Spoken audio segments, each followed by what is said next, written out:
কেউ ক্ষেত থেকে ভুট্টা তুলছেন, আবার কেউ প্রস্তুত করছে বাজারে নিতে। এমন ব্যস্ততা নাটোরের লালপুরের দূরদুরিয়া নতুন পাড়া বিলের কৃষকদের।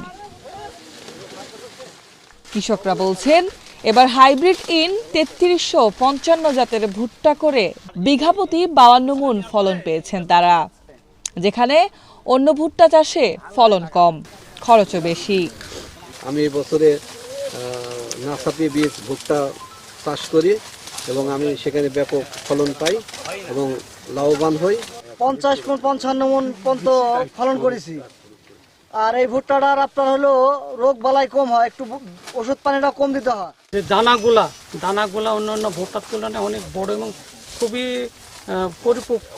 অন্য ভুট্টাগুলা শুকানোর পর দেখা যাচ্ছে মন করা আপনার 7 কেজি 8 কেজি 10 কেজি কমে যায়, কিন্তু এই ভুট্টাটা এরকম কমে না। কালারের দিক দিয়ে অন্যান্য কোম্পানির ভুট্টা চেয়ে আমাদের কালারটা অনেক ভালো। গোটা বাংলাদেশের সব অঞ্চলেই আমরা এই ভুট্টা দিয়ে আসছি বিভিন্ন ডিলারের মাধ্যমে। আমাদের কৃষকগুলো যদি আমাদের ভুট্টা নিয়ে ক্ষতিগ্রস্ত হয়, সেক্ষেত্রে আমরা কৃষককে ওই পরিমাণে আমরা তাদেরকে সাপোর্ট দিয়ে থাকি।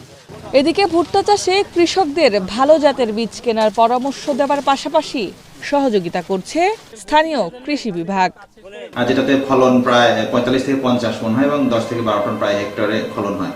সরকারের জন্য প্রাইভেট সিড ইউজ করা হয় এবং মাসাবি সিড এটা আমাদের কাছে এসেছিলেন, তারা দেখেছেন এবং কৃষকদের যে মাঠে দেখা গেছে সেটা বেশ ভালো ফলন দিচ্ছে। যেহেতু এই আবাদ লাভবান এবং গরমে ভালো হচ্ছে, তাপমাত্রা আমাদের বেড়ে যাচ্ছে, সেহেতু কৃষকরা এটা দিন দিন চাহিদা বাড়ছে। নাটোরে এবছর ১০,৭০০ হেক্টর জমিতে হাইব্রিড জাতের ভুট্টা চাষাবাদ করে ১,১৫,০০০ মেট্রিক টন ভুট্টা উৎপাদনের লক্ষ্যমাত্রা নির্ধারণ করা হয়েছে।